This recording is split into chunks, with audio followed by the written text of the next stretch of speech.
I didn't think that through. Ladies and gentlemen, we're going to bring on the first of our three new acts, so will you please start clapping and cheering and welcome to the stage the wonderful Mr. Ben Emmett!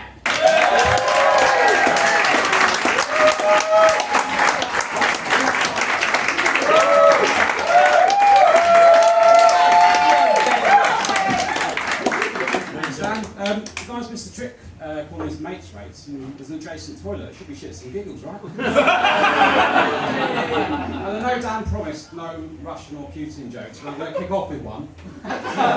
So we'll see where things go from there. So, did you hear about the group of babies that are plotting to overthrow Vladimir Putin? They're playing a coochie coochie coo.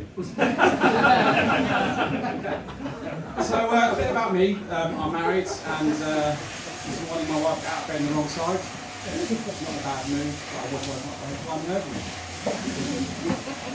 She said to me, Ben, do you remember our wedding vows? I said, I do.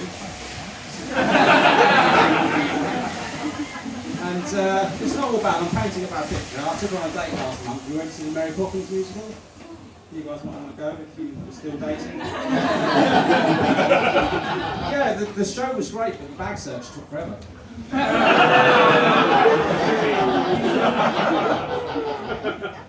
So yeah, we've managed to during lockdown we managed to procreate. We've got a baby girl, and when she was born, we weren't sure what to name her. We both hate people with long-winded names, so we settled on Gail.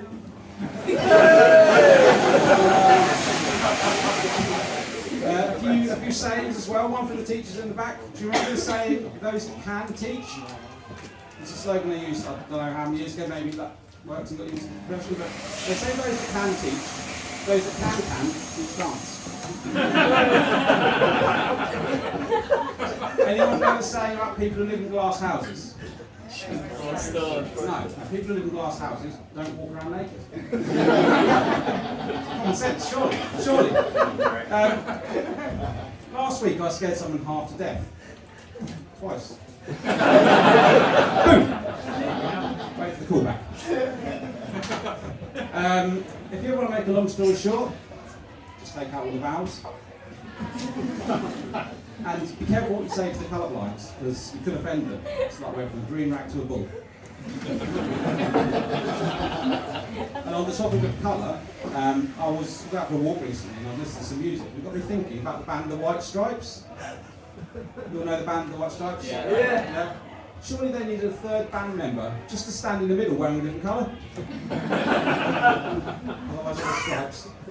Just filling in all the gaps for anyone that's not quite up there. So, they say a Rolling Stone gathers no moss, but what happens if you leave Ronnie Wood in the shade for too long? Elvis Presley died on the toilet. Anyone cheer? That's a good thing that Elvis died in the toilet, is it? But apparently he was hoping for a little less constipation, a little more action. Where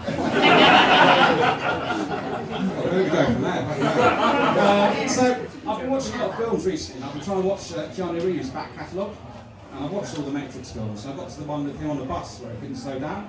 And I must admit, I didn't know that much about it, so I had to take a speed awareness course. I've just had a kid, that's one of the dad jokes that I work with. And I've been watching a lot of TV recently. I've been watching a lot of American police dramas and eating a lot of sliced pork. Some say it's my hammy voice. And also, where I've got a kid, I've been watching a lot of kids' TV. I've come to find SpongeBob SquarePants to be quite self-absorbed.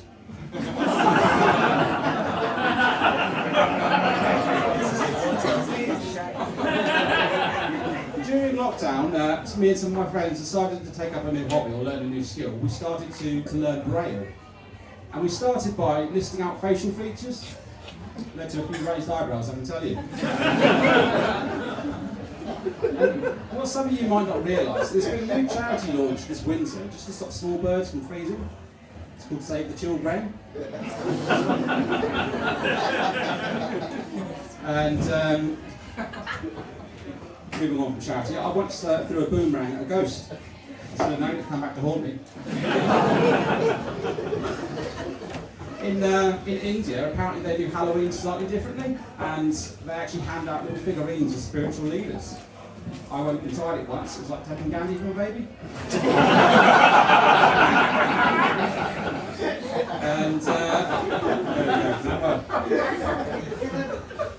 I never know whether this is too highbrow or not, this joke, but I like it, and we'll see if it works. So, when Charles Darwin first walked into church, I bet he felt like a fish out of water. Well, I like it, so I'll stay. I realise I'm not starting my watch, but we'll carry on. I've had some jobs in my time, and when I was younger I worked in a supermarket, but I was so bad they told me to go and work in a particular part of the store as punishment. I was banished to exile. I moved on from there and I got an office job working at the Depot office. As soon as I started I wanted to make a name for myself. And I just finished with a bit of miscellaneous, nothing on topic. So I wanted to do a bit of weight at the start of this year, to do in January, and I thought I'd try the 5-2 diet, but I'll be honest, I'm much taller than that. It's not been working, as you can probably see. I saw a really great magician. He had a very simple magic trick that just involved a balloon and a feather. It was a optical illusion. And I really look up to the people that are restoring the Big Ben. Literally, but I really look up to them because they're working around the clock. They've got no time to waste. But that joke in itself is time bound, because they'll be done with the work soon. They'll have to stop doing it. And I'll leave you on this. So people always tell me that I've got 2 left feet. So when I go on holiday, I always pack my flop-flops. Thanks guys, I'll be back.